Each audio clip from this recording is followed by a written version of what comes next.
Okay, and No, wait. 5, 4, 3. Just do it. The Reality Hate special edition of the Royals. With special guest Jeanine Zalduendo.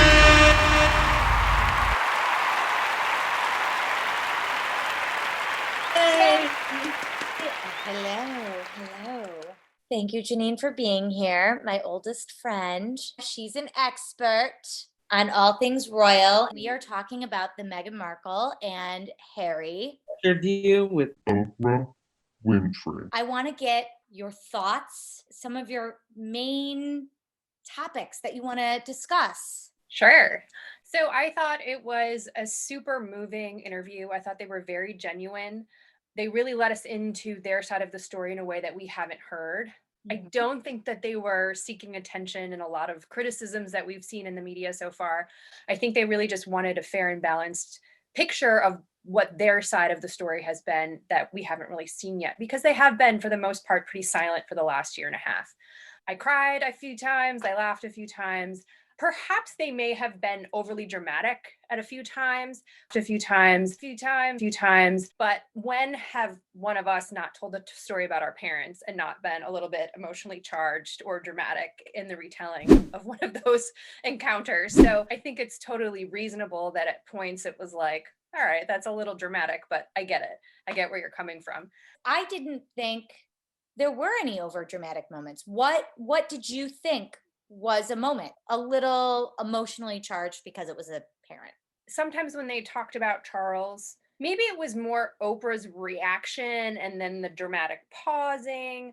Some of that felt like, I know you've been over these questions in advance. None of this is a surprise. So maybe it was just Oprah's reaction and then them feeding off the reaction. But I think the moment in particular when they talked about the fact, when Meghan mentioned that a member of the royal family had asked about what color or how dark her child would be, that sequence seemed, it's a dramatic thing. Don't get me wrong. But I think Oprah's surprise, I was like, but you knew, like, I don't know. That to me was a little dramatic. But I have a question. You said something interesting. You said that you intimated that they might have got the questions prior to the interview. And do you think that's true? What's your feeling truly? I mean, they made it very clear at the top. Oprah's like, they did not have the questions. So are you saying that they had all the full questions, or possibly they had a general understanding of the format? I think it was probably the latter. I know today, or maybe it was yesterday on CBS This Morning, Oprah had talked about how they did have an understanding of what were their goals for this, what was the message they wanted to get across, and so that they could be, there could be synergy there between what her goals were for the interview and what their goals were for the interview.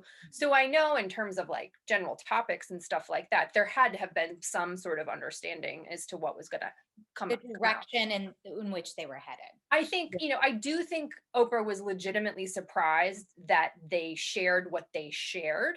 And she did say that on CBS This Morning. I think whether or not she knew of that story independently in advance or not, I think she was probably shocked that it came out in the course of the interview and was going to be, shared as it was. Yeah, I agree. What were some things that you took away from that? Like, what are things that you have more questions about? Let's get into it. Just one place we can start is sort of this vilification of Meghan as a divorced American who's coming into the royal family and what that looks like. But if we look back historically, there is so much of this in British aristocracy, especially at the end of the 1800s, where all of these broke, dukes and lords and marquises are all coming to America to marry these heiresses and bring them over. Like Winston Churchill's mother is an American. And that was acceptable when they're raiding the piggy bank. And yet now we have this sophisticated woman who's made her own money and who's, gorgeous and educated. And it's like some kind of problem. And so that really rubs me the wrong way, that it's okay in one instance and somehow societally looked down upon in this other instance, like, oh, she's a Yankee. Like, give me a break. But is it because she's a woman of color, right? I'm Is sure that that's what a big part. painted that? I mean, there's a book, I have it somewhere now that you're bringing that up, and it was How to Marry a Royal, and it was it was a book that was written for women in the United States on how to marry a royal and what proper protocol was and I think how.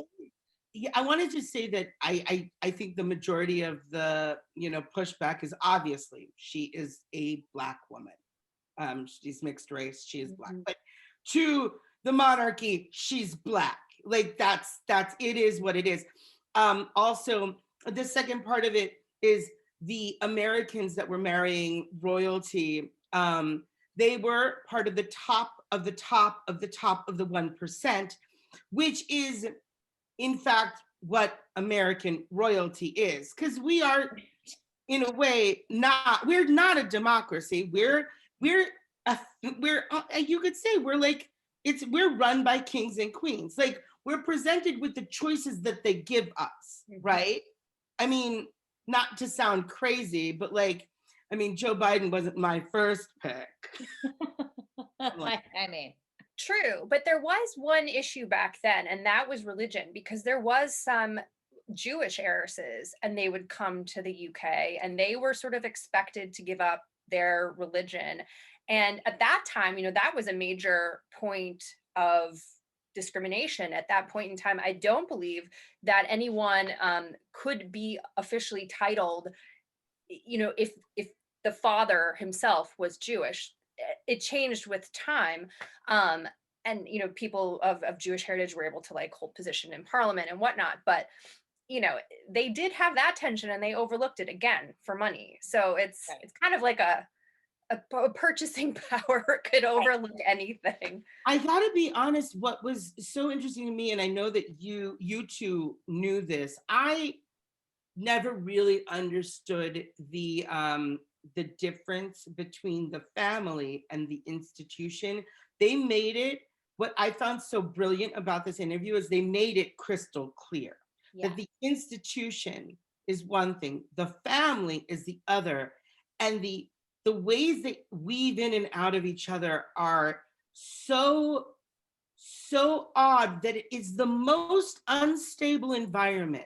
And Diana didn't, in her interview with Martin Bashir, she didn't really touch upon it. She talked about it as one unit, but the way they articulated it in this interview was so well done. yes.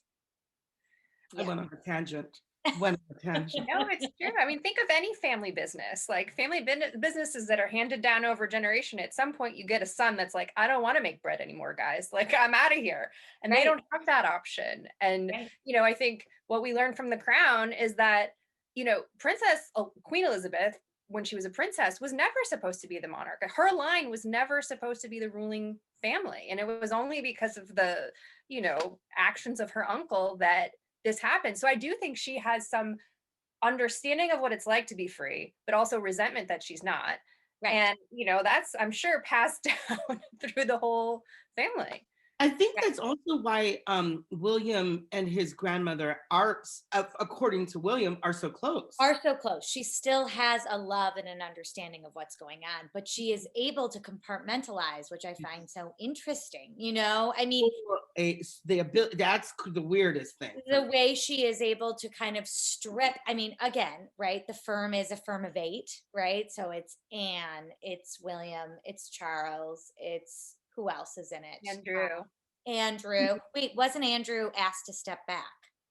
Oh, in terms of senior royals with acting roles, yeah. But she has a firm of 8 that she created that is essentially the institution right now, right? That chose to actively strip the titles and take security away. Yeah, the firm of 8 I found so interesting, and how even though the queen is the queen bee, right? She really does have the overall decision, right? At 94 years old, she can still make that decision. She was able to kind of say, I love you, but good luck, And I think, honestly, I think Charles has a large role in that. I know he had a large role in the decisions that Eugenie and Beatrice wouldn't be senior royals receiving, money or security detail. And Andrew lost his mind about that. And, there's been a lot of articles published about the fact that when Charles takes over, he is stripping it down. And, very few people are going to have an active senior role. And so I could definitely see him being a loud voice in terms of, who are we going to give titles to, who's going to be, entitled to this money, and who knows where that comes from inside of him. But I think he has a big role in that right now. Here's the thing. I find it, I'd like to believe that he didn't, but I think I feel he probably was the driving force behind no title, which again is not protocol, right? It is not protocol that, I think that's where there was a moment where she misspoke, right? There's confusion around that. If I just for a second, so I know they do not have to give him a title. Correct. However, they can choose to. Queen Elizabeth has offered, right? Zara and Peter, Princess Anne's children, were offered titles. Anne chose to reject because she wanted them to live a more normal life. Now, when they were pregnant with Archie, it was spun as if they decided to do the same, right? Follow in the same footsteps, reject the title. Archie will live a more normal life and not have this royal title that he has to live up to, right? That wasn't the case. Yeah. So he was never even offered a title. And is it because of race, which then we need to get into, because they are, they have colonized many countries of color, and including India. And in saying that over 50% of the Commonwealth are countries of color? Yes. So literally, I believe it's 60 to 70%, but I don't want to. I think it's that high too. I heard something like that. Okay, so if that's the case, and they are treating the first half-Black princess, or longer princess, wife of Prince Henry, Henry actually. His name is Henry, yeah. Henry, treating her this way, they then are not truly representing the Commonwealth, because they're negating 60 to 70% of the Commonwealth. Which is what Harry said, right? So then the question I have is, what is the purpose of the monarchy? What is the purpose of the monarchy? Ladies, what do you say to that question? I have a love-hate with the monarchy. I am so fascinated by the monarchy, but I find it incredibly outdated. Jeanine? I agree. I mean, I think even the monarchy that we knew during the Princess Di and Fergie years is different from where it is now. And it has to modernize or it will die. And ironically, I think that they think holding on to tradition is what keeps them alive. And that might have been true during the modernization of the first half of the last century, but not now, not in this global society. And I think especially not now in light of the tabloid media that holds the monarchy hostage. There was a moment on the show when Oprah was like, but she's the queen. She can make any decision she wants. What are you telling me? She doesn't, she's influenced by other people, but truly the power is held in the media, to whom the queen and her inner circle sort of are handcuffed by. And that, to me, I don't think existed in previous iterations of protocol and whatnot, where they were decision making. It's literally like the way they described it as a symbiotic relationship. It almost sounds like kind of like a cancer cell that can only live leeching onto the other cell. Yes. And they have to grow together. Yes. But that struck me as so odd. And then they're servants. Listeners, yeah. But they're servants not only to the world, but they're servants to gossip, which really is so gross. It's so gross, which also kind of broke everything. I mean, we've always known this, that behind everything there is another story, right? We know this about social media, right? We can be perceived however we want to through social media. That is what the monarchy has been doing through the gossip rag mags for however long, I right? mean, I it's mean, they kind of broke how we look at all of them, right? Kate and William, the perfect couple. I it's like think everything unsaid in that interview was right there and very clear, you it's know? like Instagram versus real life. It's like right now I'm wearing this sweater, but like honestly, the truth is I'm wearing these sweatpants and socks, and that's the reality.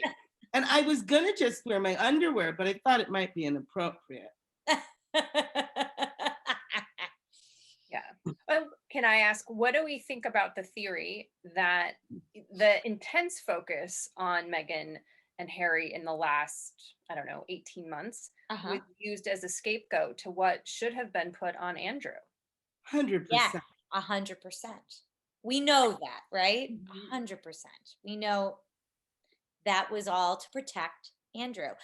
And was it just Andrew? That was my question. You know, was it just Andrew? Was it William and Kate? There was some gossip going on while it's mild in its affairs and what have you. It was there and it overshadowed Archie's birth for a little bit, right? Um and then of course, you know, I kind of felt like they were used as kind of the easy target to kind of distract from all the other things that were happening. It puts them in a hard position too, because they're close with Eugenie. And it sounded like maybe close with Fergie and B as well from like their interview. And so to have this big elephant in the room, well, it's your father. That's really the problem here. But Right. we're close to you, so we can't even touch it. We can't, I mean, they can't even They touch. didn't bring that up, and Oprah did not ask that question. And I want to say one thing. That would be the first question. Don't you think that them now, well, this was taped before the probe, but has Oprah addressed Prince of anything about Prince Andrew's No, case? it's almost like it was off top, like it was off the table. Because It never came up, which I find so unbelievable that something like that couldn't come up. we're talking It's about her. such a huge thing, and We're they never talking touched it. Exactly. We're talking about her being investigated because she sent out emails at 5 a.m. We're all working people. We've all sent emails at 5, 3, 2, whenever we need to send those emails. I just realized, I just found out that you can like set a timer to some Gmail and then send it out. And I just figured that I out. didn't Yeah, even know that. yeah, that's amazing. But who cares? Because she wants to, she's just sending, that doesn't mean they have to answer her immediately. That just No. has been sent out. Yeah. And the other thing, so if this is the big concern, but not Prince Andrew going to pedophile island with and a picture of And the women that have accused, these young girls that have actually accused him of, that no, one it's not. picture. It was, however, okay, so they didn't touch it. Oprah didn't touch it, but it was like I said again, everything unsaid, right? The lies, the length at which they were willing to go to protect other people in the family. And I want to ask how you guys felt about this. There were all these videos on YouTube that like basically super cut reactions during the wedding, and because it was a very unorthodox wedding for the royal family. And to me, I was like, this is amazing. Right. But those uncomfortable reactions that we kind of giggled at, now looking at it from this perspective, now that they live 2 hours away from all of us here in Los Angeles, those uncomfortable giggles, were they to you one of the first signs of a problem that is about to arise, a big problem? What are your thoughts? Jeanine? I definitely think so. I mean, agree. it was so obvious, the eye rolls, the giggles, the furtive glances to people across the aisle, and it just looking at the audience themselves, you definitely can see who's in the antechamber where the actual ceremony is held. It's Meghan Markle's mom, and that's pretty much it. And so, you know, it's hard, right? Because people who have not daily access to people of different cultures and races, like, okay, they're naive in that way. But these are people who are supposed to represent that community, have, go out into the public with public service to help communities that are underprivileged, underserviced, communities of color, etc. And so, like, they don't really have that excuse. And it was really disheartening, but they're also people. I mean, they're, at the end of the day, like, they're people and they have faults, and we saw them in a big way. In a big way. That is they're true. people, but they're not just people, right? So yeah. And they are it was really interesting and actually kind of eye-opening the way Meghan had described it. She's like, it's like celebrities. This is going to be, I know famous. She's been in the industry. She's met, bigger stars than her. And she's like, but it's a different vacuum. It's more even, and that was when I was like, oh, there's something more unstable than Hollywood. That's we needed to hear that, because like being in a pandemic in Hollywood wasn't like fun. Okay, so before we get into the fire round, are there any other things we want to talk about? I think even before her wedding, we knew there was going to be an issue.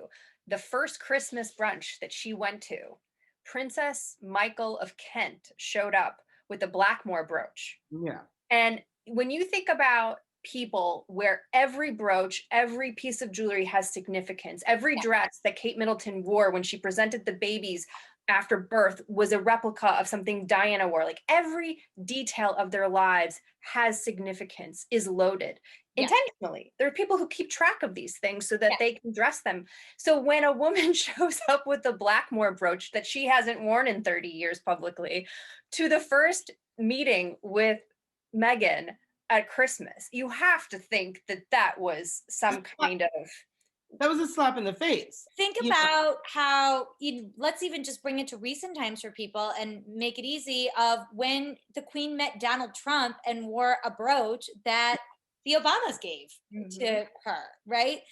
Everything they do means something. So, I mean, that's a very simple one for everyone to swallow. Yeah. So yeah, we knew coming in, because I remember when they were first dating, like, don't you remember, like, who there were people within the royal family referring to her as a showgirl and a this and that and the other. And I mean, no one ever took her seriously entering, right?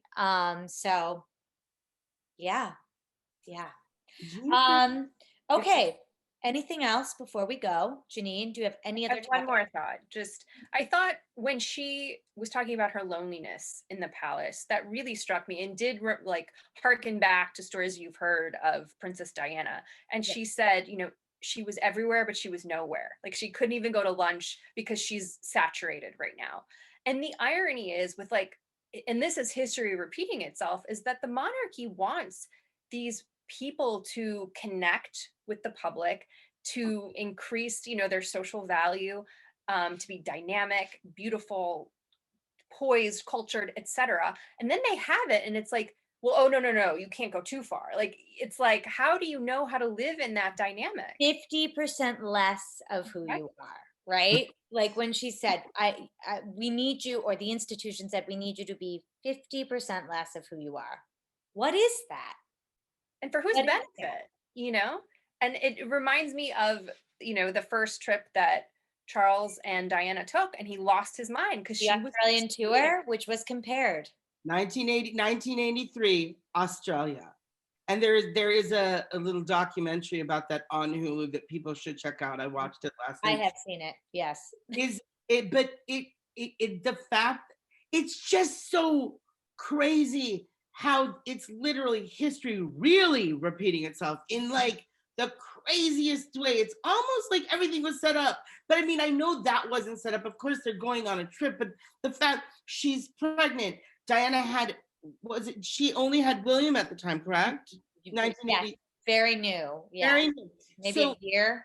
Yeah. so literally, it's just so similar that it's almost frustrating. Okay, so we are moving into the fire round. All right, Jeanine, are you ready for some questions? Sure. Okay, first question of the fire round is, we're all going to answer it. Who asked about the baby's color? Charles. Charles. William. I think William. Okay, so why do you two think Charles? I'll say William after. Jeanine. I've pondered this all day. I just feel like he has the authority sort of to say it in a way that would have been offensive, I think. I honestly, I don't know. I feel like William is in touch enough to not have said it. I think he probably said lots of other offensive things, but I feel like Charles cares so much about image and the future of the monarchy that would have been something more in alignment with sort of what his vision is in life. I think from just throughout history, the 90s, and every movie or book ever written about Diana, and we see this has been a through line. Charles has been known, or they talk about that he has these outbursts, right? He has these outbursts where he gets very angry and he'll say something, and but obviously that's from that secondhand information from Diana, like, why can't you do this? Why are you taking my? So Right. I don't put it past him by like blurting out a question with so much like lacking, so much filled with ignorance. So that's why and he's from the older generation. So I'm thinking I'm agreeing with Jeanine in the lack of understanding and the boomer situation. Image, right. So, okay, so I see what you're saying, and I question whether I mean, I think we know that it's probably Charles or William, right? It's one of the two. Um, and I have questioned whether it's Charles or William all day. I mean, I agree with you. I see all of your points. I have thought about them. Here's why I think it's William. Their relationship, now I know, like I said this before, to Vank, their relationship was strained before they got married, right? There was some issue there. Obviously, William told him to slow down the relationship and not move it so quickly. Um, and I guess, and now it's totally severed. It's they basically have no relationship, and they just say we're two different people in two different places, and I love my brother. I feel like it was probably said, and it was probably said in I guess we could say maybe it was said, and again, this is just me thinking in jest, right? Like, oh, come on, I meant it, but like, really, what do you think the color of the baby will be? And that's, because their relationship became even more strained and severed with Archie. And so that's kind of why I believe that I kind of feel like it was the straw that broke the camel's back. Yeah. Because what else could it be? I mean, they say that it could be because I've read that it could be because William had an affair, and and Harry called him out on it. But I don't actually think that's it. That wouldn't sever the relationship, right? What severed their relationship? What really did it? His brother leaving. He doesn't support his brother and his wife and her mental health. I don't believe that's it either. So that's why I think that was the big bad thing that did it. Okay, are we ready for the next question? Yes. Who is your favorite royal? And why? And why? A lot, living or dead? Both. Can be either. One or the other. For me, it has to be Diana. I mean, since I was basically born, she was my hero. And as a kid growing up, we'd go to the library every week, and I'd literally get the same book every week, and it was the Princess Diana biography, and it had a picture of her ring on the back. And I mean, I was obsessed, and like, signed the condolence book when she died and brought flowers, and just I feel like the world will never be the same because we lost her when we did, and she is my ultimate. Besides Eddie Vedder, I mean, they're in different categories. music royalty. True. She used to write birthday cards to him every year. I love everything about Okay, ready? So I'm gonna go with a fun one. Harry, William, or Charles? Who would you choose? Prince-wise, if you had to choose a prince, who would it be? Harry, William, Charles, or none? Harry, hands down. Harry. Was it ever William? For a very brief period of time in my 20s. But I just I knew always in high school I was into William. Like, Well, William was hot. William was hot. Mhm. And then as he slowly started to become more like his dad, the genes of his mom lifted from his body. And then Harry. And then there was that picture of Prince Harry, like with his butt hanging out in Vegas. And I was like, yummy. And I love a ginger. Okay. That was me as Delta Burke.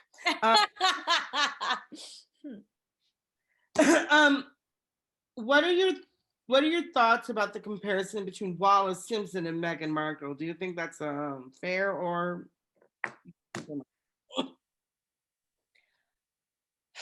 It's factually there are a lot of similarities. I mean, they're divorcees, they're Americans, etc. I think they were both Catholic. Okay, there you have it. What does that gain us?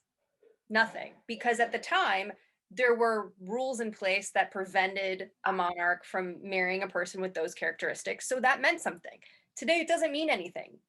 Charles is divorced. He married a divorcee. Like Meghan converted to, Protestantism. Or Anglicanism, sorry. So it doesn't matter. It's a comparison without comparison with a few, yes, fact similarities, but as personality and what they believe, I don't think they're identical at all, right? Because one was a Nazi sympathizer. Okay, so next one. I feel like we touched on that. I think we're good there because she wasn't like Wallace Simpson. No, not at all. Wallace Simpson was also a little bit unlovable, right? There's something a little more soft about. Not that that's wrong. Mm-hmm. She was. How many times Wallace Simpson married? 3? I think 3 times before. I don't know if she remarried after, but definitely 3 times before. Okay. Here is my favorite before he will go on to his. Do you have a favorite jewel or tiara of the royal family? Because I know I do, and I know you do. I do. It's the Spencer tiara that Diana wore at her wedding. Love it. Absolutely love it. It's my favorite one, hands down. Mine is the halo tiara that Kate Middleton wore. I think it's beautiful. There are many others because I spend lots of time looking through them when they come up on my feeds because I'm obsessed. But do you have one, Bank? Well, so I didn't do any deep dive into this until Jaya posed the question to me, and then I was like, well, my favorite stone is an emerald. I love green. I love an emerald. Jeanine's engagement ring, by the way. And so then I was like, well, let us look. And then she's like, well, you need to look at Princess Eugenie's wedding tiara. And then I was like, thank you. That actually is a beautiful, in the limited studying that I did, that's the one I'm gonna pick. So it's like my first choice, but out of limited time, that's the one I chose. Can somebody give it to me? Are the stones from India? Maybe we deserve them. Blood diamond. Russian. They are Russian from the Eugenie. Okay, final question. Final question. Best dressed royal member of any royal family. Doesn't have to be House of Windsor. I think Letizia of Spain really puts herself together well. I think she's very stylish, very pretty. I think she's my choice for current, modern, gorgeous royal. I do. Okay. I actually agree with her, and that is a person that I have read about and seen pictures of. So yes. Well, there we go. Speaking of Spain, Jeanine, you have a tie to royal. You have a royal tie to España. So to let us. España. She is married to an España. Oh, you She's are from España currently. Yes. Ay, Dios mío. Tell us about your royal connection, please. So I dated a guy a few years back before my husband, and he was a marquis. He had actually like several marquis titles that were going to pass. He had one already passed to him, and then another would pass when his father died. And he was just related to basically every royal in Europe. He was closely related to the Habsburg dynasty. His grandmother was a princess. His grandmother was a princess from Belgium. And I believe she was cousins with the Habsburgs. And then through that line, they were related to, the last ruling family in France. They were related to Napoleon. They had one other really great. Oh, and then on his mom, that was just his dad's side. His mom's side was like a former president of Spain. There were like roads in Madrid named after them. So he was definitely an aristocrat, if you will, in Madrid society. Do we think that this was kind of the wrecking ball, right? The first wrecking ball to the monarchy? Is this, it needs to be modernized and Or it needs to be dismantled. dismantled. I mean, they are living off of taxpayers' money now. It seems like half of the UK feels like that's great. I, as an American, wouldn't feel that way. But I guess that's what makes me. I think this leads me to a good wrap-up question. How long do each of us think that the monarchy is going to last? Yeah. I think it'll go on for a while. I mean, if we look at Spain, just for a point of comparison, like the former king was exiled because he was involved with so many scandals. He, had to step down, and then he was literally exiled, cut off entirely. But yet the monarchy survives and continues, and there are people there who are still diehard. And I feel like the British monarchy is even so much more ingrained than the Spanish one. And so I feel like it'll persist, but I think its significance will be scaled back. And, by the time, William's children take over, I don't know. Will it be what it is? Yeah. Right. Shall we thank our guest? I think so. Thank you, Jeanine. You have been a fantastic guest. Thank you for coming on. Much. Thank you for having me. Brilliant. Like literally, Yes. I learned a lot. The Martin Bashir Diana interview. My favorite line, the favorite thing that Diana said was that There were full of people in the marriage. Yes. My other favorite thing in the tapes, how she describes Camilla, she's like, she had so much dandruff. I don't remember that. And I have seen everything. About Camilla Parker Bowles is like, Diana's like, there was so much, she just commented about her dandruff. I don't remember that. We're so happy that you were here to join us and discuss the big interview. And I hope you'll come back and join us sometime. Maybe about the housewives? Sure. Or, my personal favorite, Hilaria Baldwin. I feel like we maybe need to cover Hilaria Baldwin. She's and her new baby? Yeah. On that note, thank you, Jeanine. And thank you, audience, for coming with us on this journey of the Reality Hate special edition of The Royals. Yay! Like and subscribe. Like and subscribe. Bye. Bye. Okay. Start. Blackwater. We like it. So good. Quenches that thirst. So good.